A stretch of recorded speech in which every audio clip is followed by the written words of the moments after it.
Hi everyone, I'm Claire Saffitz. Welcome to my home kitchen. As you may know, I am a contributor to New York Times Cooking, and today I'm back with another recipe in collaboration with them. This is a recipe I've been thinking about for a long time. It is a banana sticky toffee pudding. So it takes the classic British dessert and combines it with banana, which works so well because sticky toffee pudding has toffee and dates, and I'm adding some walnuts for texture. It is just like the most comforting warm dessert I can possibly think of. It's really fun to make, and if you want access to the recipe, you can get it using the gift link in the description below. So I'm gonna show you how to make it.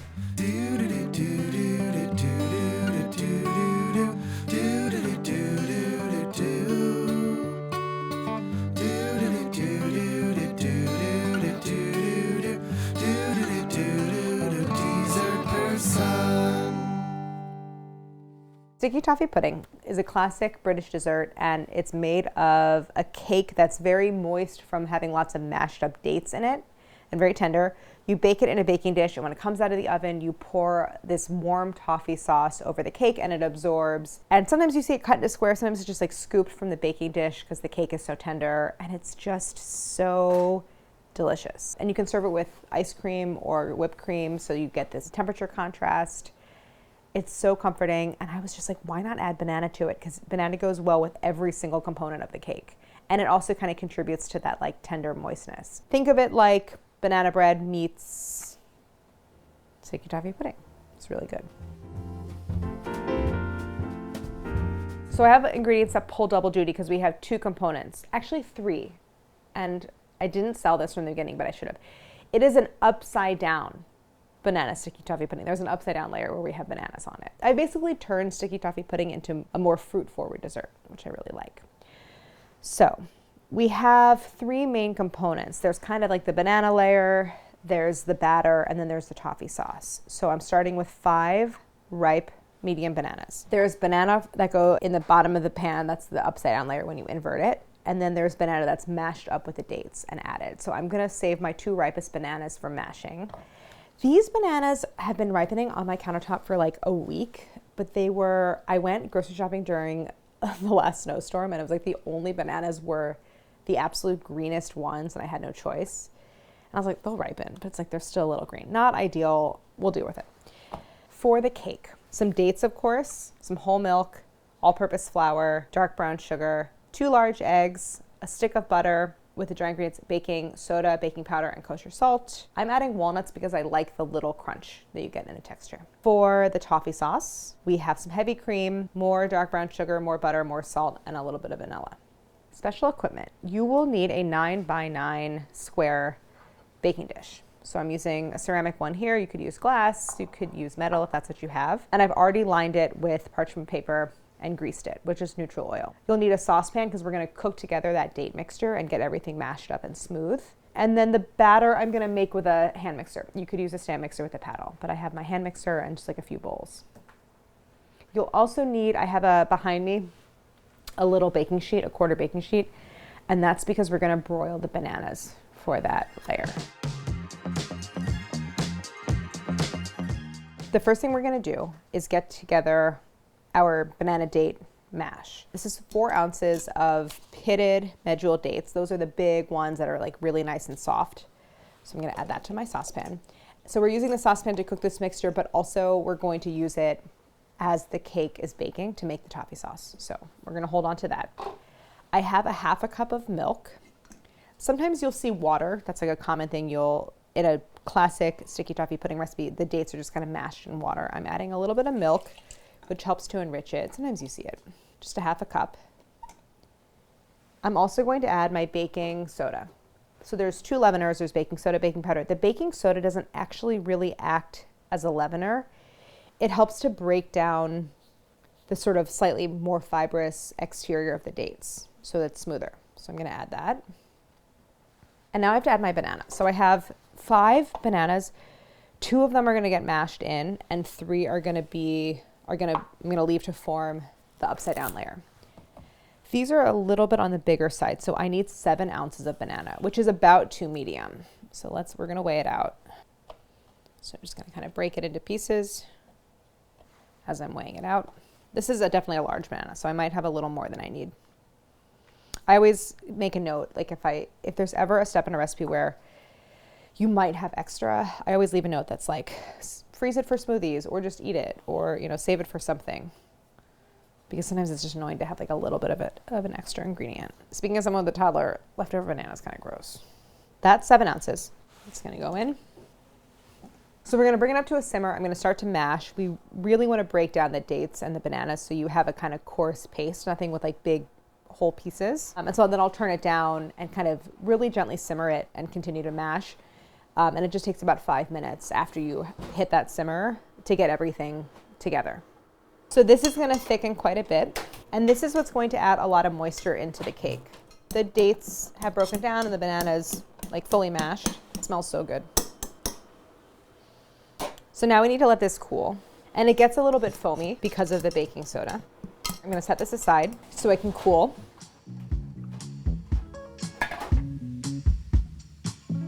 So with my 3 remaining bananas, I'm gonna slice off the stems. And I broil them in the skins. And that's because broiling will soften the bananas and it's so much easier to form that upside down layer and arrange them with the skins on. So it's kind of a fun trick.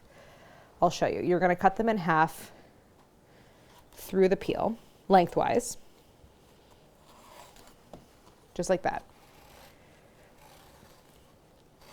So we're gonna get our halved bananas onto the baking sheet, cut side up obviously.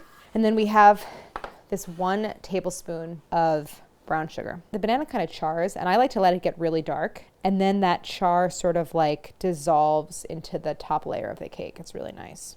So it ends up being about like a half a teaspoon per banana half. Half a teaspoon? Yeah, because it's 1 tablespoon, which is 3 teaspoons. And so per half, it's about a half a teaspoon. But it's plenty of sugar just to get a thin layer kind of coating. And now I'm just gonna kind of pat it into the surface. If the sugar was really clumpy, you can kind of massage it by rubbing. This is just to help distribute it. So these are ready to go.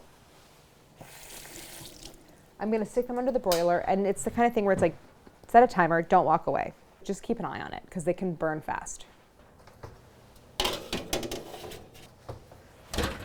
So I'm gonna look. I'm gonna stay down here. I'm gonna set it for 1 minute and then check. But it's gonna like bubble and look like a creme brulee surface. I'm gonna let it go. I think it's done. I'm gonna pull it out. Take 2, Mark. So I just pulled these from the oven. They were in total for probably like a minute 20. The difference between nicely caramelized and burned is a few seconds. So just be diligent. And now we are going to arrange these in our prepared pan. And you'll see why I left the skins on. So let them cool until you can touch them. And then you're gonna take a half, 1 piece at a time, and place it in the bottom of your pan. So arrange them in any way that fits. And if you need to like cut them so that you have more like a quarter, then that's fine too. However you can get them to fit. And because the skins are on, like they're easy to move around. So if you need to like push them to a side, trying to make some space. See how you just peel off that peel. And then I'm gonna fit the last one right alongside. So that's my banana layer. Definitely an extra step. You could skip this and only include the 2 bananas that are mashed in the recipe, but it looks so cool when it's turned out. And to me, it makes it a little bit more of like an entertaining dessert because there's kind of a presentation element. Not that there isn't that for sticky toffee pudding, but it's just more, it can be very like homemade looking. And this makes it just a little bit fancier. So now we're ready to make the batter. And this part is really straightforward and easy. We have the banana layer done, we have our banana date mixture, and then it comes together easily. So just a note, once you're done broiling, you have to reduce your oven temps. It's on 300 degrees. This bakes kind of low and slow. It is a very high moisture cake. And the biggest pitfall or risk is underbaking and having it be like raw batter, which I did the first time I made it because I was like, oh, it's done, but it's not. So 300, and we're gonna start by combining our dry ingredients. So now some kosher salt, and this is baking powder. That's our leavener. So we're gonna whisk this together.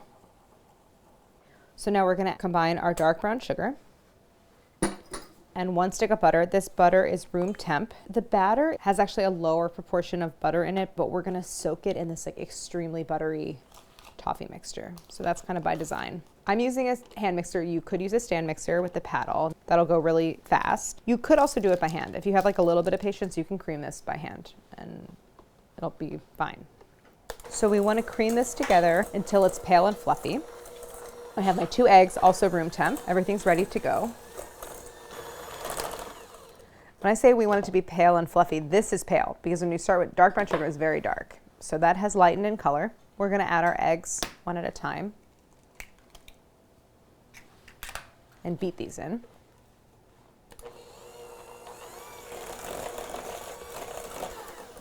And now egg number 2.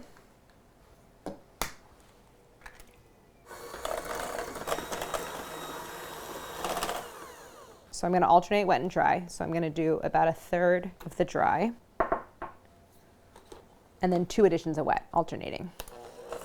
Our wet ingredients in this case are that date banana mixture. So once the flour disappears, we can add half of our banana date mixture.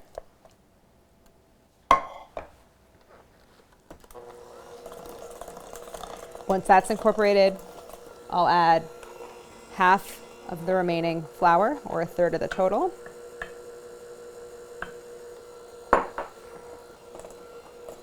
And this makes a really thick batter. Okay, then the last addition of wet.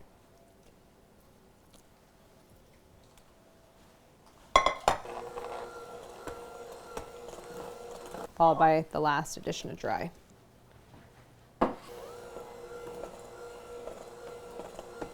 We're going to scrape down our beaters. And now I need to mix this. I need to really scrape the bottom and the sides and make sure everything's evenly mixed, but I'm going to do it with the walnuts in there so I can get those distributed. And now everything just needs to get folded together really, really well. Scraping the bottom and sides, make sure everything is evenly mixed. You could do another nut. You could do pecans. That would be really delish. Nut of your choice, or you could omit them. But if you omit them, just still make sure that you're giving the batter a really good mix. Now we're going to pour our batter into the pan over the bananas. And it's a really thick batter, so like you're not gonna do too much to disturb the bananas, but I like to kind of pour it into the gaps just to make sure that that thick batter has a chance to kind of fill in those spaces and come into contact with the pan. So then smooth this in an even layer all the way to the corners and 4 sides. This is ready to go into the oven, and it's gonna bake until the surface is going to be browned and cracked. The cracking is really important. That lets you know that it's baked fully through and that it's not like underbaked. It can be deceiving because sometimes if you hit a banana, the tester will come out clean, but it's not really done. So make sure you look for that cracking, and we're going to test it in a bunch of different places, but the range is 45 to 55 minutes.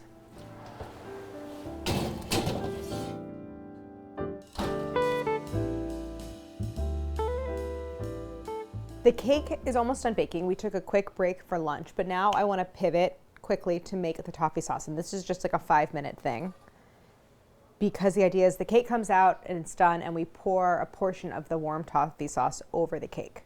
So I'm going to start by, I have 3/4 of a cup of heavy cream. Then 3/4 of a cup dark brown sugar. I'm going to throw in kosher salt, and then 1 stick of butter. I'm going to get this over the heat. We're going to bring it to a boil on medium-high, and we're making a toffee sauce. So we're not making candy or toffee itself.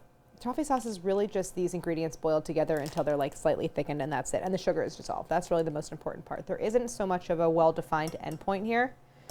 You just want everything combined, brought to a boil, sugar dissolved. So we're going to stir to dissolve the sugar and melt the butter. So once this comes to a boil, we're going to reduce the heat to maintain like a low boil or a vigorous simmer, and just cook it, kind of swirling or stirring a few times until it's slightly thickened, and then that's it. You're done. We're going to take it off the heat, add the vanilla, and while this is boiling, I'm going to check my cake, which has been baking for almost 50 minutes, and see if that's done. All right, so this is at a boil. It's a good kind of level of boil. I'm going to reduce the heat. Let's check the cake. So I'm gonna grab a cake tester and we're gonna look at it in a couple different places. It's not done. I'll tell you right now, it's not done yet. The center is like a little bit sunken, so I know that it's underbaked in the center. So we're gonna let it go. So we want this to stay warm for pouring over the cake. When it's done bubbling, I'm gonna just keep it on super low. I'll add the vanilla extract and then it can sit here until the cake is ready, which should be soon.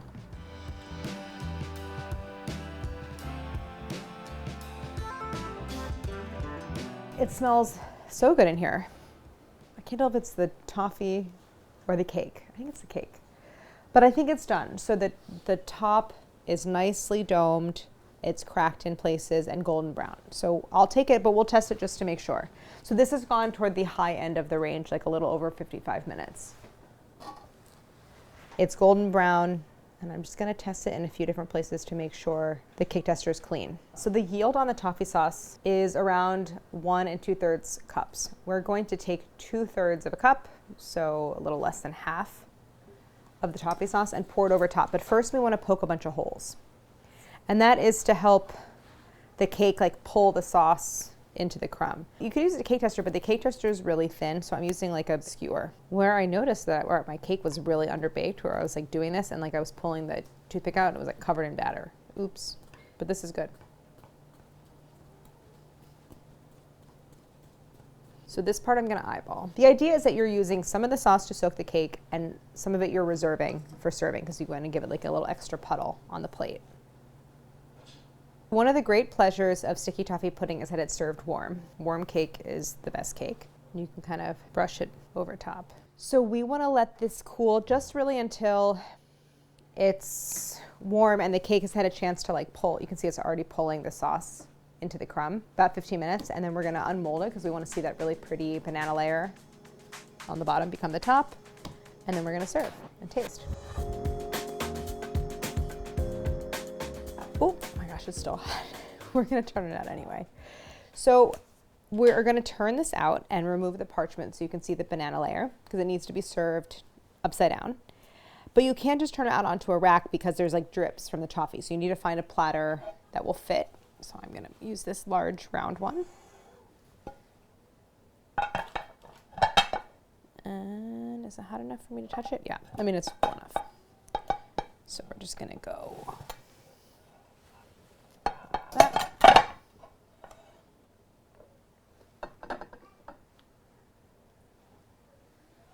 Be sure to loosen the sides that don't have the parchment. I did not do that. So let's see the reveal. Ooh, the caramelized banana like kind of bled into the cake and you get this nice, beautiful caramelized layer. I like to give it a little hit of the toffee sauce over the whole thing. It just like glazes it and gives it a little shine. Now let's cut a slice and taste it. So this is a very rich, intense dessert. So I think that the square should be cut in 3 by 3. So serves 9. Even that's like pretty generous. So I'm gonna cut a little piece. And when it's warm, the cake is still so tender. Such a delicate crumb with just like the toffee sauce bleeding into it.